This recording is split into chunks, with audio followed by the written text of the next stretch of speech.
Hey guys, it's me, Aiden Kelly. This has got to be the longest wait between devlogs so far. I have some good news and bad news. I will start with the bad news. I had to cut a lot of content. The time travel mechanic is gone. The pizzeria section with all the fun stuff like the arcade, gone. The entire HD section, quote unquote HD section of the game is gone.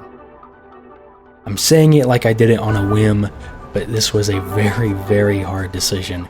I did not want to remove it. I tried everything I could to keep it because I worked really hard on it. So obviously I don't want it to be gone, but I think removing it is for the best. It really improves the pacing, story, and overall feel of the game.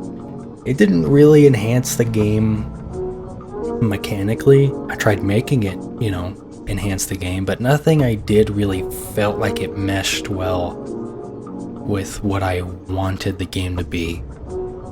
It started with me just removing the time travel mechanic, but I wanted to keep the pizzeria level in some form, so I came up with this. And feel free to steal this idea if you want. I'm not going to do anything with it. Or maybe someone's already done this and I'm not original at all. I don't know. But here it is. When you reach the midpoint in the story, you were originally going to use the time travel mechanic to go to the pizzeria level, and it would be a traditional Five Nights style section where you sit in the office, use the cameras, close doors. But what made it different is that before each night you would be able to free roam around the establishment and collect parts to build traps that you could place in rooms where you think the animatronics might be. You would build little preset traps using parts collected either before the night or by using your paycheck at the end of the previous night. And you could set off the traps as the night was going. Some were automatic, some were manual. And I like this. I think it's neat.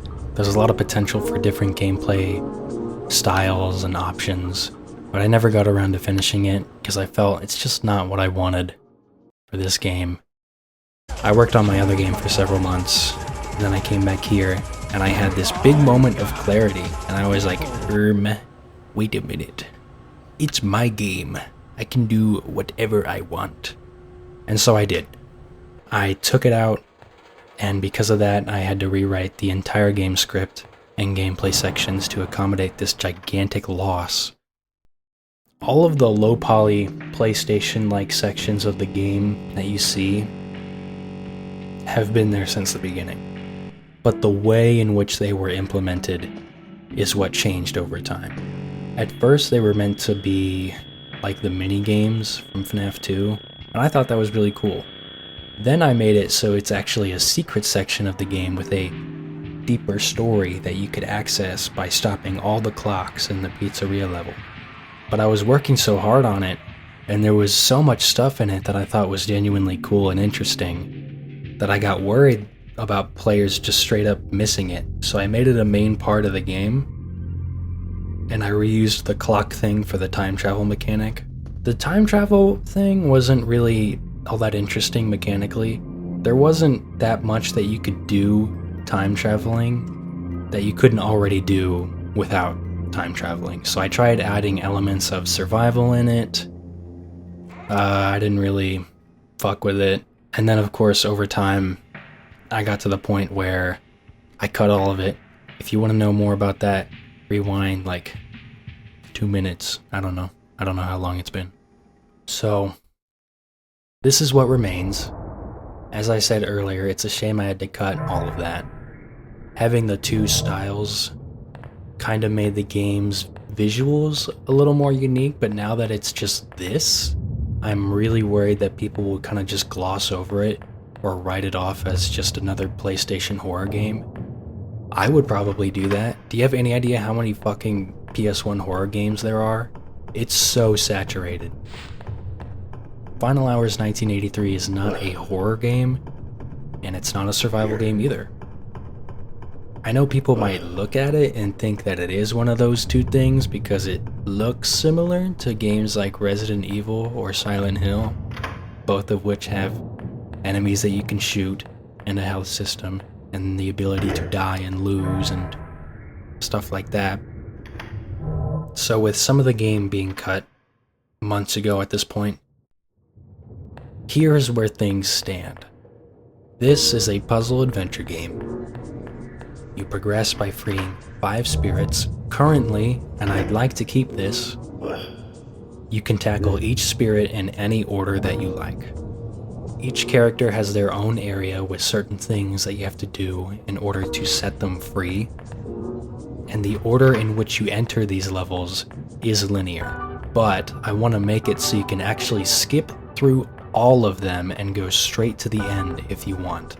But if you miss even a single spirit by the end, you don't get like a bad ending or anything. You actually get a game over and die or something. I don't really know. The way I wrote it in the game's big script makes it so you do actually have to finish one before progressing to the next. So I don't actually know what would happen if you didn't do that, because I haven't written it yet. But I think it would be really cool to allow the player to pass all of it by, and also to allow the player to just fail.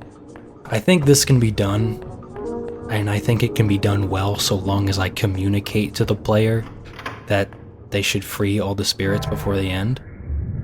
I think the hard part about all of this is classifying what the end is and how exactly to communicate to the player. You know, like, hey, you should free them all. I don't want a fucking pop-up that says, you missed 3 spirits. This is your last chance to free them all before the end. Like when you're at, like, you know, the last area or something. I think that would be really boring. Anyway, I'll figure it out somehow. Or maybe I won't. Who knows? I don't. But I'll do my best, just like I always do. So that's the game currently. You explore, you do puzzles, but I want to add little stuff on the side, little secret sections, secret puzzles that you do, that can, you know, do various things for you or change the game in interesting ways.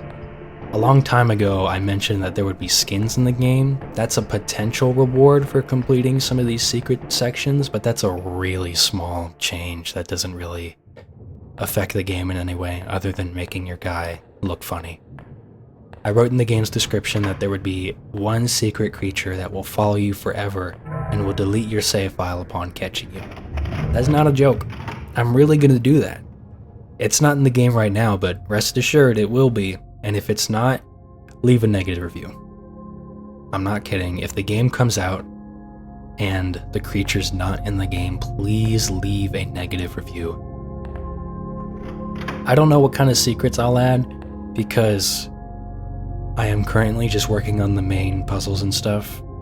Currently, I'm working on the first spirit section, which features Bonnie. I changed the status menu. Now it's this neat blue color, and like the screen closes. My thought process behind it is it's like a window into his soul.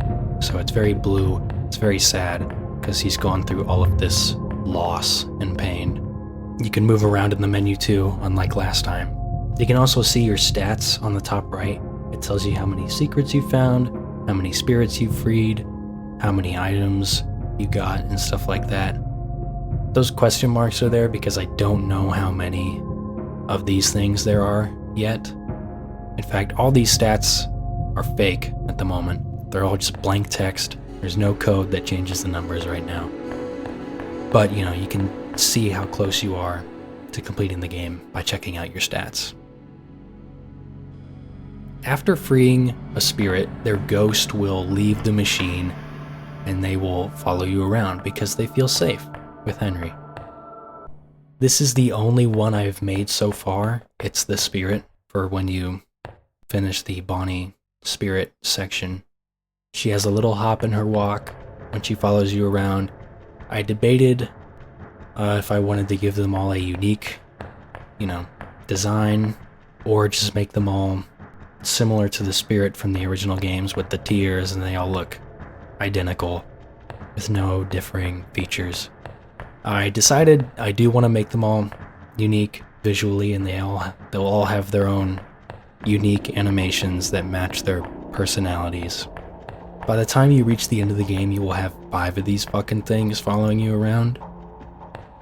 I don't know if I want them to be like around you all the time. I think I'll just have them come and go as they please. There are certain areas where I absolutely do not want them to follow you into. Let's say I just completed Bonnie's area and now I'm moving on to Foxy's area. They will not follow me into another spirit's area. They will wait outside. Final Hours has a very stripped down version of the FNAF lore with some timeline changes and a bunch of stuff removed and taken out to fit this game's narrative.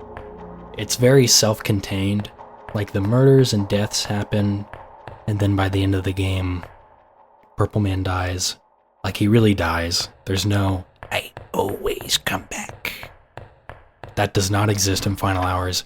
He really dies, and then that's the end of Five Nights at Freddy's, or whatever. It's short and sweet, and I kind of like it that way. I could talk about this game's story, dialogue, characters.